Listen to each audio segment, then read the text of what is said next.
Hey, I'm Will Parker Anderson, the host of the Writer Circle podcast, which you're about to watch. It's a huge help to us if you would just like this video and subscribe to our channel because we want you to be a part of our writing community. Enjoy the show.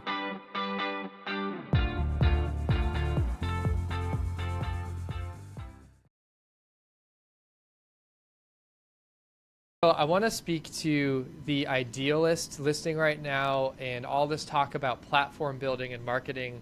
It just sounds a little soulless to them, like it diminishes the craft of writing to just a fiscal bottom line or a follower count on social media. And I believe you and I are good people, not evil, trying to just get people's money and only wanting to associate with those who have fame. So I want to speak to that unease that people have when it comes to platform building. How would you counsel someone to think through this whole conversation if they immediately have sort of a guttural resistance to it? Yep, great question. And we run into this because it's not just about platform, it's also about promotion, right? Yeah. Because you build the platform to use it to promote. And I've got an author who's got a book that just came out a couple weeks ago, and he's been developing for a couple of years now his email subscriber list, and he puts out the most phenomenal weekly email that I can't believe that he's actually developing each week in real time. Right. They're long, they're meaty, and they're really, really good. And now he's got this email list that I think is approaching like 50,000 subscribers. And I was telling him just a few weeks ago, as we were heading into the release of this book, it was like, okay, now is the time to leverage this for the sake of your book. Like you wrote this book, you want people to know about it. You built this huge lever that you've created with all these people. You've put in so much goodwill into these relationships by offering up for free so much phenomenal content. It's okay now to tell people, I've got a book and I want you to buy it, and to say it a lot of times. And so what that's done, he's a pastor of not a huge church, but he's been able to build and develop a larger influence. Back to that, you're reading our words off of our site there, increasing your influence. That's what platform is. And again, it says people, including maybe some people in my family that I work with, have often had this mistaken assumption that platform equals social media, and platform equals social media followers, and that's not true. Like we're talking about with this author right now, who's got his social media following is meaningful, but it's not massive. But he's far more valuable as this email subscriber list of 50,000 people. The relationship that he's developed with them, the fact that they've invited him in to be in their inbox on a weekly basis. All of us have way more emails than we have time for. True. And we're always looking to get stuff out of our inbox. So when somebody invites you to be in their inbox on a weekly basis, that's a sacred invitation. Yeah. And that's super meaningful. And so if you, as a writer, as an author, if you get that invitation, you got to take that seriously and treat that with the respect that it deserves. And then you need to honor the relationship by truly developing or truly delivering value to those people. And so, it's really the shift that I think authors have to make. Let me back up a step. Sure. Because I said it's about platform, it's also about promotion, because you build a platform to use it for promotion. Yeah. But ultimately, long term. But in the meantime, and most of our authors aren't writing a book more often than every other year. So you have, let's say, at least 18 months in there where you're not promoting a new book, but you're continuing to nurture and develop the relationship over that time. Yeah. And so it's about honoring that relationship and increasing your influence by giving them an opportunity to understand what value you can bring, and developing trust in that relationship, so that when you do have a new book out that you've poured yourself into for a long period of time, that they're going to say, gosh, so-and-so's got a new book. I love what they have to say. I've got to have what they're put into a book form. If they're putting this kind of content out for me for free on a weekly basis, what goes into the book that's like the really great stuff? Yeah. And so there's a hang up that a lot of our Christian authors over the years have had, and that is this idea of, oh, I don't want to be self-promotional. I don't want to Yeah. be perceived as greedy. I don't want people to think that I'm in this for the money. I don't want people to think that I'm about fame. Hmm. And all of those are healthy tensions to hold. And yet, part of what we challenge authors on all the time is the idea of stewardship. Yeah. And for us, a lot of our author clients, like I said, are pastors, not all of them. But whatever your platform is, it can take a lot of different shapes. And whoever your audience is, it can look very differently. But what your platform is, what your content is, those are your talents. Like that's what God's entrusted to you. Yeah. And what are you gonna do with that? And the admonition that we have to give to authors is, especially those that are really hung up on this, is this idea of, okay, you wrote a book, you poured yourself into this for a long period of time. This is a labor of love, a lot of blood, sweat, and tears went into that. Yeah. Presumably, in our line of work, you did that because you want this content to help somebody. You think God gave you this content, and you want this content to help somebody. Well, it can't help them if they don't buy the book. Yeah. Right? Well, first of all, it can't help them if they don't read it. And they're not going to read it. They can't read it if they don't buy it. And they're not going to buy it if they don't hear about it. And they're not going to hear Yeah. about it unless you talk about it. Because nobody's going to promote it if you, the author, doesn't promote it. Mm. And so there's this causal chain of events that all goes back to and starts with you, the author. Mm. And so then you got to get kind of over that hurdle of, I got to talk about this. It's not about me. It's not for my personal gain. It's not for my financial gain. It's about the transformation that I want in people Mm. with these important ideas and content that I feel like God has handed to me.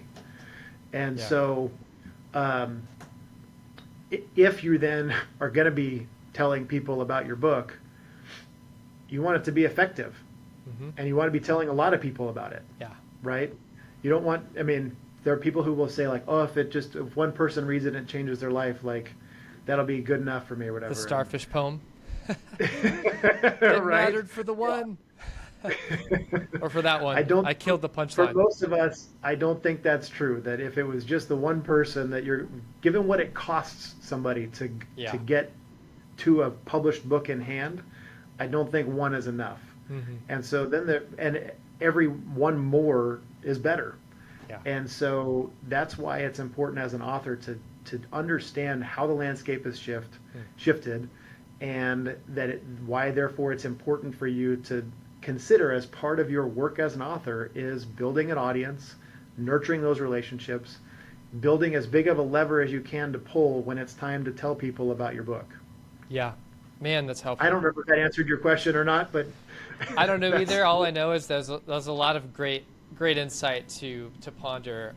I do want to be intentional to mention this because some of the examples we've given were big platform successes. So a guy with a 7 million viewer viral video, and another Right. author with an email list over 50,000. To some people, we see you, listener, who is struggling to get 100 people on your email list, or whatever, hit 1,000 on any social media platform, or whatever your metric is. And so we've been talking, Curtis, a lot about the why behind platform, which I think really matters, because it's easy to throw stones at the institution, be that publishers or editors or agents. Right. It's easy to demonize anything that seems to be an obstacle.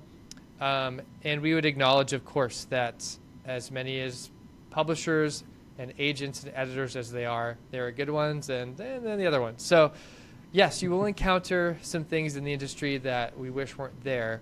However, there's a lot of good people doing good work, and there's a lot of writers who slowly build their platforms the right way.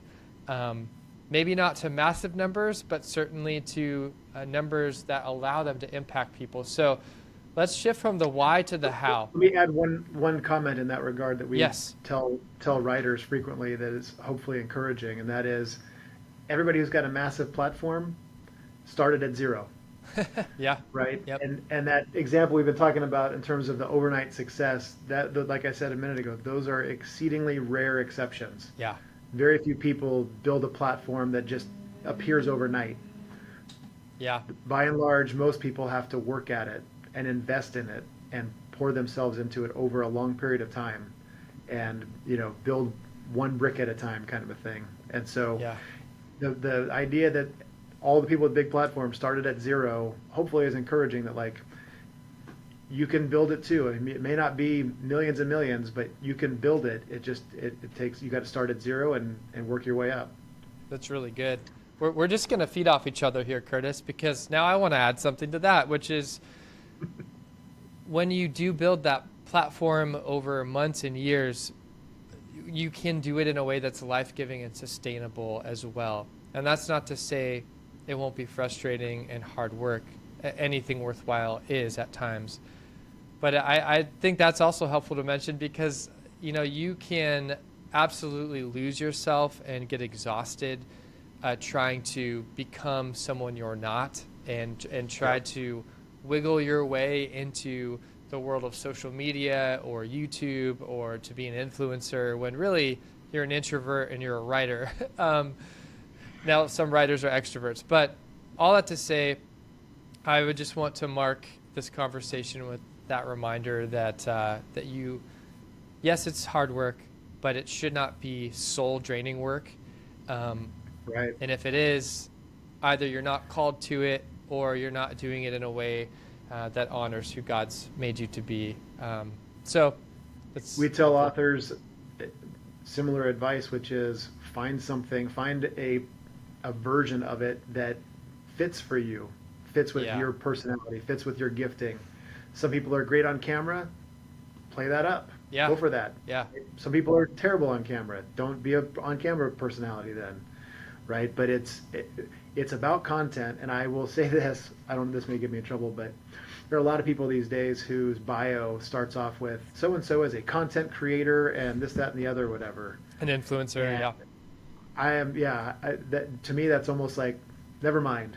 If your identity is in I'm a content creator, that's not what I'm looking for. I'm looking for people who have great ideas and are communicating them in powerful ways. But that phrase content creator just rubs me the wrong way because of how mostly who's using it. Yes. The kind of people, the influencer types that you're talking about that are using that. And it's those people are the reason why your listeners are struggling with this whole idea because they don't want to be that person. The fame, I started to use a very negative word. People who are very, very eager for fame, they will sell themselves out for fame.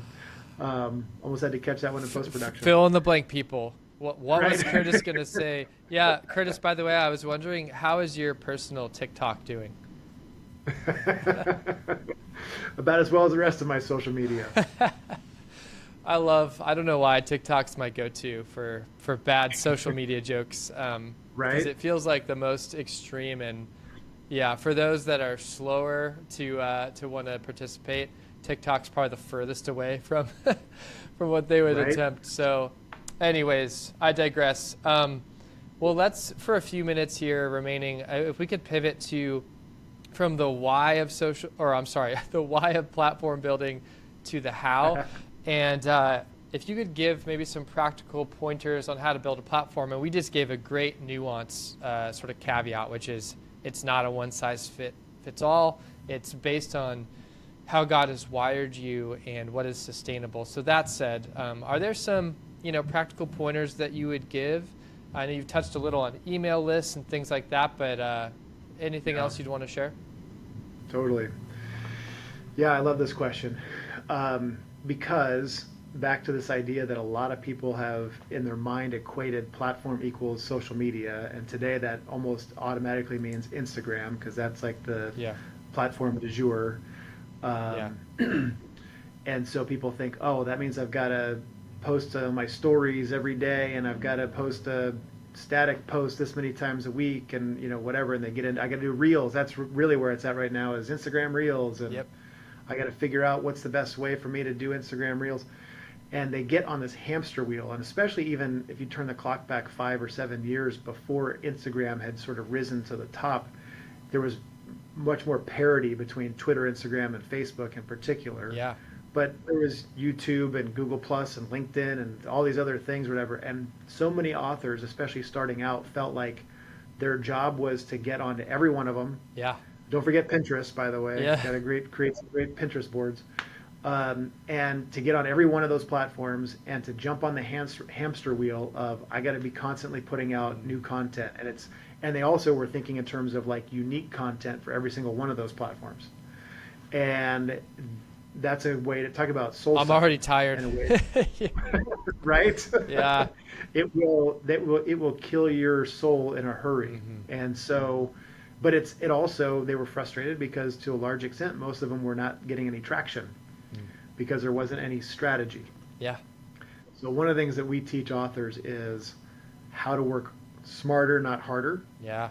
And two important elements of that are one, coming up with an intentional architecture for your online platform. Hmm. Figuring out, back to what we talked about a second ago, figuring out which things you're going to do that fit who you are and aren't soul sucking for you. And then figure out what's the relationship between those things. Mm. And so part of what we teach, and I have to give credit where credit is due, I got this from a book many years ago called Trust Agents by Chris Brogan, Mm. where he teaches this idea of creating this architecture. So you need to be clear about in your own mind about what is your home base. What's the primary place that you want to interact with your fans and your followers, your readers? Mm. And understanding that, knowing, okay, this is ultimately the goal is to build this as big as possible. This is what I like doing. This is where I want people to be. So whether that's your podcast or your blog or your email subscriber list. Or your TikTok, Curtis. Or your TikTok. Let's not leave that out. But what we teach is it should be your, like, if you don't know what it is, I'm going to tell you what it is, and it should be your email subscriber list because you own that. You're not subject to the changing algorithms. You're not subject to the latest platform du jour. So if you're wondering, the right answer is it should be your email subscriber list. And do you need one of those? Yes, you do need one of those. Because as somebody else mentioned on an earlier episode, like the conversion rate for sales, which is kind of the long goal here, is much higher from email subscribers than it is from casual followers on social media. Mm. Okay. So you need to get clear about what's your home base, and then you figure out like the rest of those things. He talks about you have outposts that are out in the world of the internet, and so you might have if your email subscriber list is your home base, your Facebook, your Instagram, your podcast might be your outposts, and you have like you're working in those places, but they're not your main thing. And you're using those to point people back to the home base. So, for example, if you have a podcast and an email subscriber list, like my good friend Will here, you want to talk about on your podcast, in fact, you have an email subscriber list and you've got a lead magnet that you want to tell people about that gets them to go sign up for the email subscriber list. Mm-hmm. You're not going to do that maybe every minute of every episode, but you're going to do it at some point in every episode. You're going to tell people, hey, I've got some really great stuff I want to give you for free. Mm-hmm. All you got to do is go to this link and you can get it for free. And they go and they put in their email list and all of a sudden they're on your subscriber list. And then beyond that, he talks about this idea of you have passports in other places on the internet. So once upon a time when he wrote this book a long time ago, one of those was like Flickr. I remember Flickr. I was going to say, you have to have been Was around that for a photos, while. Right? Yeah, Yep, yeah. Remember what Flickr was. Flickr, or back then again like Google+, but it's going to be someplace where you're not actively working there, but you have access to go listen there and see what's happening there, right? And so that's sort of like the next level out or from the home base, from next level up. But it's understanding what is the architecture, what's the strategy, how do these things work together to accomplish a greater objective in the long run. I'm not just on the hamster wheel creating stuff ad nauseum because that's what I'm supposed to be doing. I'm actually being intentional about my efforts in each of these places to ultimately grow the home base, which is expanding my influence, right? Yeah. And giving me a bigger lever to pull to help people get into my book because I want them to read the book and be changed by it. Yeah. And so the other kind of key factor to layer on top of that is this idea when it comes back to working smarter, not harder, is recycling your content. So whatever your longest form content is, whether it's a podcast or a blog post or a long email that you write, taking excerpts from that to feed the other parts of your platform. So the Instagram post is actually an excerpt from the blog post that you wrote that's way longer, Mm-hmm. or the Instagram post is an excerpt from your podcast Mm-hmm. and you take a video clip out of it, or it's the Instagram post is an excerpt from, I just got lost in which ones I said and which I did, but you get the point, right? Yeah. Like it's you're creating one big piece of content, and then and now I understand you can use, like we use Kajabi for our coaching business. I Yeah. think you might be on Kajabi. Yep. I understand Kajabi now for subscribers has a tool where you can put in one large piece of content once a month, and it will slice and dice it into like 40 different things for you. Oof. I gotta check that That you, out. I know it's called Creator Studio, I think, but we had a meeting with Kajabi recently where they told us about that, and I was like, "Oh, how did I not know about All this?" probably AI, you know, controlled. Yes, Yeah. exactly. It's very, yeah, exactly. Wow. It's using AI to work smarter, not harder.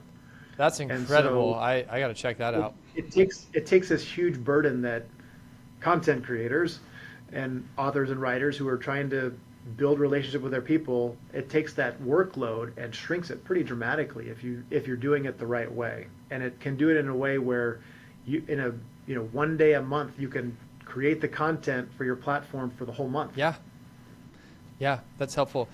Um, Curtis, I have a handful more questions, but I just want to check timing for you because if we Good. need to wrap, I can transition it out. Up to you. I can keep going. Yeah, I'm You good. sure? Okay. Yep. Sounds good. Appreciate that. So, Izzy, as you're listening to this, we're going back in. um, Curtis, I want to ask you a question about email lists. I have one bone to pick with them. I'm a believer. I have sort of a less than probably three or four that I have curated that I absolutely read. One happens to be your client who you were referencing. I've read that one aloud to my wife before, and it's not even written to women, which is Right? not a I can't say that word. It's not to discriminate, but it's literally a email list for men. But it's so good I have to read it to her, and then I have to try to live up to the words, which is even harder. But my one question for email lists is they're not as interactive. And I've asked this before, but I'd be curious for your perspective. Social media, I think, is deceptive in that, yes, you're getting comments and likes, and some people honestly really can cultivate a community there. But any thoughts on how to cultivate community? If I love the imagery and how tangible the idea of a home base is, so that's really helpful. And then you have hubs, or I forget the term. So, what would you say? I mean, if your email list is your home base, how can writers actively engage with their audience that way? Is it possible? Yeah. Yeah. Well, I think that's one of the benefits of Substack, which a lot of our clients have been migrating over to for that reason, that there Yeah. is the ability to kind of interact around the written word in a Facebook group kind of environment. And so I do think that that is important for people in order for them to feel like they're a part of a community, to understand how the content is hitting other people as well as the way it's hitting them. The other thing that we coach people on is this idea of part of it is how you treat your email subscribers. And we learned this by watching some of our authors who were like the best we've ever seen at doing this. But it's you treat them, and again, this rule would hold true if something else is your home base. Whatever your home base is, you need to treat those people like they are your inner circle.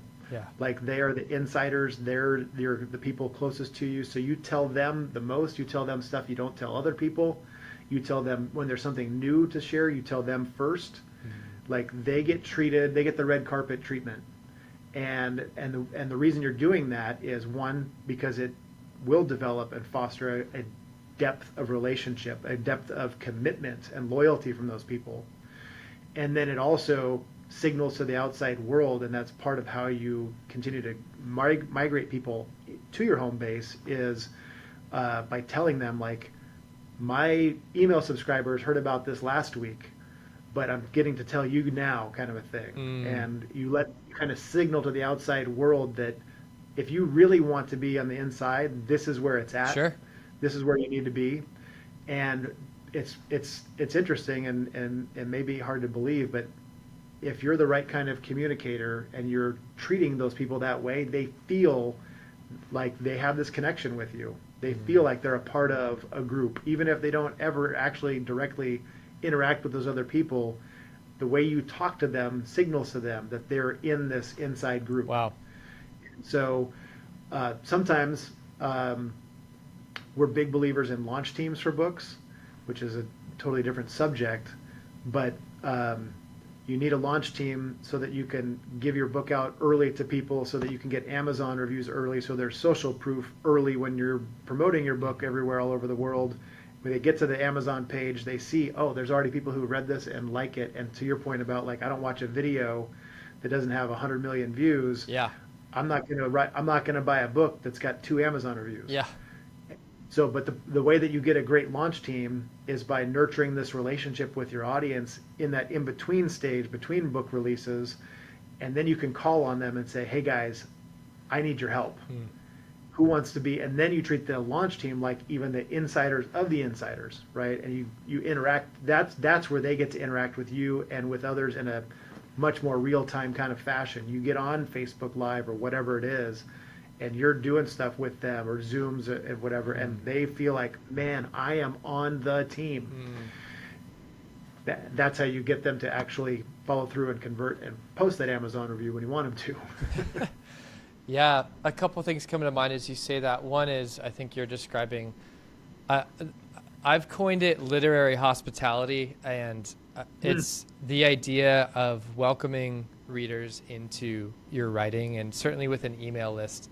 I'm not exemplary in how to build a huge list, but I do think about hospitality. So I end every newsletter with the phrase, I'm rooting for you, because it's written to writers and trying to give them practical tools. So yeah, that makes a lot of sense. I think the second thing is, like anything, to do it well, it really does take time. And I've heard different metrics. One guy who I really trust as a entrepreneur and digital marketer, he said, when you're starting out, if you're going to be making asks of your audience, it should be like 10 to 1. Like, provide value 10 times consecutively, make a small ask. And you can hear that and think, okay, I'll knock out the 10 and then get to the 1. But I've been actually quite surprised at the tenacity and perseverance it takes to put out even, like a weekly newsletter that many times. Right. And so it's worth doing, but it's definitely a commitment, and to count the cost of that. So let me give you comments on that. Yeah. One, I love your term literary hospitality. I wrote that down. I'm gonna use that, and if I do use it, I will give you credit. Thank you. But I love that just as a philosophy and as a framework, as a mental picture of what you're trying to do with your readers. And again, I can't harp on this enough. It's about relationship, and if you think about it that way, it changes the whole idea. Yeah, you're serving these people, right? Yeah. Shoot, now I just lost the other thing you just said a second ago. What was the other thing you just said? Just giving away a lot before you're asking, and just how long it takes. Yeah. Yeah. So in that regard, right, I read that many years ago too, and that same ratio.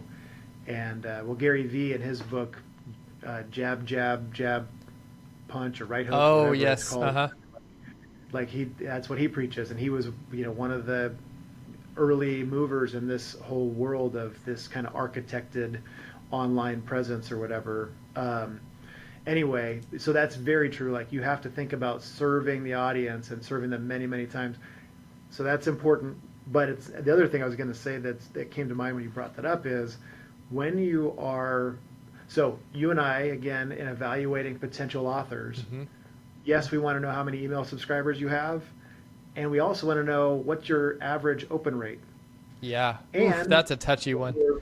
If we're really being discerning, we want to know what's your click-through rate. Right. Yeah. And so there's more levels to this than just getting people to invite you into their inbox. You have to train them to want to open your emails when they come, like the guy that we've been both referencing, whose emails, when they come, we can't wait to dive in every week. because it's so good. We know what day it comes, we know roughly what time it comes, and we're expecting that. It's like the doorbell rings and you know who it is and you're excited to get up and go answer the door. Yeah. And so that's what you want to be thinking about, the experience you're trying to create. But then you have to also, so you want them to open it, but then you also got to train them to click. And you got to train them ultimately to click and buy, right? Yeah. And so, as an example, let me finish that thought first. So, you need to start putting in links into your emails eventually and ask people to go look at this thing. Show them something that you thought was interesting. Show them something you thought was beautiful. Put a link into a song that you find is moving or touching or whatever. Like, Wow. but you need to train them to like, hey, this person sends me links and I click on them because I trust them, right? There's that next level of trust. I don't just read their words, but now there's like actions I'm taking. And so you're training them to trust you at that level. And then ultimately that leads to, here's a link to go buy my book. And they're ready to follow you down that path because of the depth of relationship you've built into that there. Anyway. That's very Pavlovian of you. Right? And sometimes this language can strike people as manipulative. And so I want to circle back, Curtis, to what you said about, and this can be either lip service or this can be your heart. But the goal of writing is to serve people. If you're not doing that, you might trick people for a while, but eventually they're going to figure you out. And if the quality of your content is not delivering, they're going to, people aren't dumb and they're so inundated with content. So if you want to help people, so that being said, even when you're delivering things of value and substance, it's still important to be strategic in the way that you are, the culture you're creating within your email list. So anyways, I'm saying the same thing you did, Curtis. I just, for the skeptic and those wondering, like, is this have integrity? It absolutely does. I give a quick example. So in that same newsletter, I like how we're not naming his name. Not sure why we're doing that. We're going to keep it going. So he referenced a book, and it was basically about how to avoid burnout, and it was actually a video. I went and watched the video, and it was talking about finding the balance of, in whatever your work is, you need to be challenged in pushing yourself without stepping over the line of exhaustion. And I clicked that link because I trust that person, that author, pastor. So yeah, anyways, to your point, that's really, really helpful. I've never heard that before. The idea of, as you put it, training or establishing that rhythm in your stuff, even if you're linking out to others' content. I think that's a great point. So, and could we get some numbers on this for people? The golden question we both hear, I'm sure, is when it comes to followers, how many? And we would both probably say there is no magical number. But with email rates, I've heard, I think more consistently, some figures that are encouraging, that people are looking for, be it a publisher or someone else. What would you say, Curtis? Like, what is a healthy open rate? Oh, healthy open rate. Yeah, I mean, like they say that the, kind of average or whatever is somewhere in the teens. Yep. And so you don't want to be average, right? That's sort of like a baseline to shoot for as you're getting started or whatever. But if you can be, 25 plus, that's going to start to get people's attention and be like, well, that's really respectable. And the email list that we keep referencing without naming, that has an open rate of 60 some odd percent last time I checked. And that's uncanny. That's unheard of. Like, that's really, really hard to do. Yeah. But as we've talked about, and the fact that we keep talking about him in this email list that we're both so addicted to is an indication of why he's earned getting that many people to open his emails every single week. It's because of the fact that he has truly served us as his readership, and he is thoughtful and intentional, and he's really gifted, and he's delivering something that we almost at this point, like, I mean, this is exaggeration, but I can't live without. Like, I need to have that every week. I need him in my inbox and therefore in my head and my heart, and helping me, as we talked about a minute ago, be a better man, frankly, Yep. right? And he is a voice that I now trust deeply. And if I, because of the volume of email I get and what my days look like, I don't always get to read it as soon as it pops in. Same. Yeah. But I absolutely come back to it. Like Yeah. I set it aside, and it is like I will get to it almost always before that day is over. If I got to stay late, if I got to wait and do it after dinner or whatever it is, like I'm going to read that because it's that important to me. Yeah. That's how you're going to get, and that's not easy to do, but that's what's going to delivering on that kind of commitment and promise is what's going to get people to be consistent Yeah. openers of your emails. And I just remembered something else I want to say from earlier, which is another piece of advice when you're building a platform is to do it sustainably. Mm-hmm. You turn the clock back 20 years ago when people were really getting into blogging. It was really starting to come on the scene. And back then, most people's blogs were daily. And that was Wow. sort of like what the idea of a blog was. And so many people were starting blogs, and so many people were seeing it as I got to do this every day. And so many people's blogs, they burnt out on it within like a couple of weeks. Yeah. Can't Because imagine. there aren't that many of us that have that much to say where we have something important to share every single day of the week. And so you may not have a lot to say, enough to say in a weekly email. Don't do it weekly then. Make it every other week or make it monthly. Yeah. But do it in a way that that's not going to kill you, Yeah. and that you're not going to give up on easily. It's the same thing with podcasting. We always encourage authors, if you're going to start a podcast, do it in seasons, Yes. because then you're not obligated to a new podcast every single week. You can commit to, I'm just doing this many episodes on whatever the issue or topic or whatever it is, season is, and then if I'm ready to roll with the next one right after that, great. Nobody's going to complain. Yeah. But if I need to take a break in between, I haven't created an expectation for them or for me that it's going to be delivered over and over and over and over again ad nauseum. Yeah. That's a really helpful point. One more thing about anonymous newsletter guy, who is actually sponsoring this show. Not really. I was going to say, maybe we'll put him in the show notes. Yeah, seriously, something. It occurs to me we live in a world of digital nibblers. I heard that somewhere, where everyone's skimming the surface, and I feel, and there's a point to this analogy, but so he provides what I feel is a feast, not a snack, and I would say that that's a great goal for people who are trying to build a platform. Is even if you're breaking down the meal into its smaller parts and sending those out to your hubs or social media, really wanting to give people something of substance. And that's why I too, when I open that newsletter or I see it come in my inbox, if I'm busy and in the midst of work, I'll set it aside. I'll actually put a reminder in my calendar to go read it, because it's so meaty and nutritious that I'm like, I want to be able to sit and enjoy. I actually don't love eating on the go. I like to have a good meal and to have some time. So there you go. I will comment on that. So this particular author has a friend who's helped him on sort of the technical side of all this, who had suggested, gosh, he's got 2 years worth of these things. What if we turned those into a daily podcast? Yes.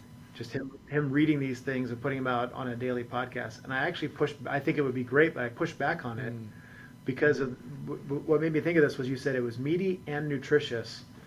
And that reminded me of is my pushback was these emails are so dense and like thick with goodness that I think if I was getting it every single day, it would be overwhelming. Yeah. Right. Good point. It would be like the person who takes more vitamins than their body can absorb, and the body just ends up sending it all right back out. Yeah. Right. Like, or as another client of mine wrote in his manuscript recently, it would be like pouring water into a full glass of wine, where it just immediately starts diluting it and overflowing and wasting it, kind of a thing. And so there was a part of me that was like, I think these are meaty enough that they need some space. Yeah. Maybe it could be twice a week, but I don't think it would work if it was every single day. Like it would be Good point. kind of overwhelming. It would be too much for for anybody to really absorb. Yeah, you don't need a porterhouse every night. Well You will put. die. Um, well, let's wrap it up, Curtis. And normally I'll end episodes just by asking the guests to give an encouragement to the audience. And because we've spent the bulk of our time discussing platform, I think we should maybe briefly acknowledge that building a platform, if we're not careful, can shape us in ways counter to the way of Jesus. So, what encouragement or wisdom would you want to end with on how to do this in a wise and thoughtful way that Yeah. honors others and God, right? The two greatest Yeah. commandments. And what would you say?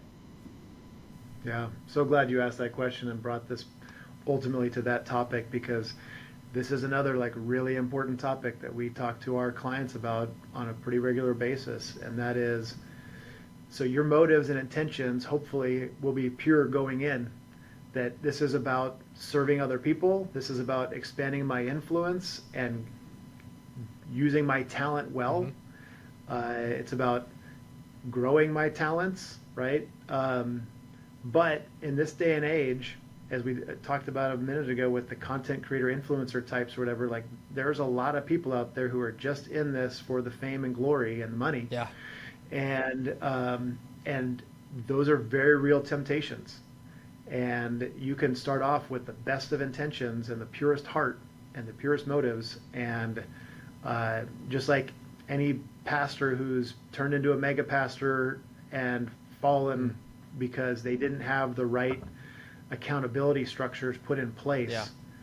the exact same thing does happen regularly to internet famous people. And whatever level of internet fame you achieve, it is imperative that you are intentional on the front end about building the right accountability structures to keep your feet on the ground and to keep your heart pure.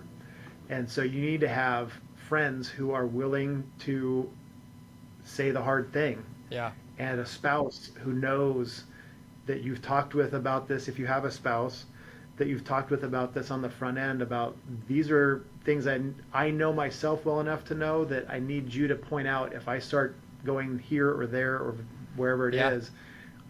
I need you to call me out on that. And to have those people who are watching and paying attention to what you're doing and saying on the internet, and they know you well enough to know when you've crossed the line, when they can tell that your motives have started to shift and that it's turning into something different than what you started out for it to be. And it's just about getting more followers or getting enough likes or whatever. And your message is shifting, your style is shifting, you're selling out essentially. And if you don't, again, think about this and be intentional about this on the front end, it's going to be a lot harder to know where the boundaries that you're crossing or that you already crossed were. Yeah. Once you're on the other side of them. And so these tools of the internet that I referenced earlier have created a level playing field in a lot of ways where, again, everybody's got access to them. Everybody can go out there and put their ideas out into the world. And again, like the cream is going to rise to the top, the crowd, but there's different interpretations of what the cream is. Right. And right. And you need to know going in and in your own mind, like what you're trying to accomplish and who it is that you want to attract, right? And if you, again, fall prey to these temptations, you're going to start attracting the people that you weren't intending to attract initially. Yeah. And so, yeah, it is a powerful temptation that it's kind of like the Ring of Power from Lord of the Rings, right? Like somebody's got to bear that ring, and you need to have a team around you that is going to help protect you from the power of the ring. Yeah. And so, yeah, that would be my encouragement and admonition is the tools aren't evil.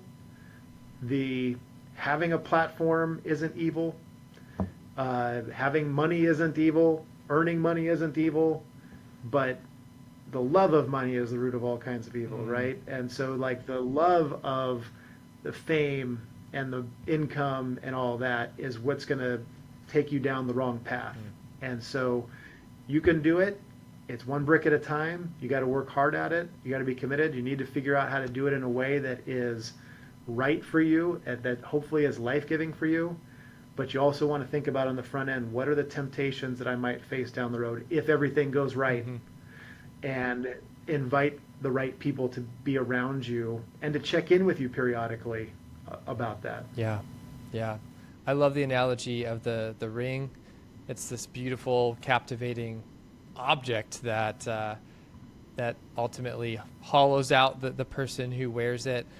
And I also think of Neil Postman, who said, "It's the things we love ultimately that can destroy us." And for all of us, recognition, affirmation, success are quite intoxicating. So, Curtis, thank you for being on the show. I have great respect for you and the whole Yates and Yates crew. So many of the books that you've been instrumental in shaping have blessed me and many people listening right now. So this has been an enlightening conversation. Thank you for spending so much time with us today. It's been great to talk with you. My pleasure.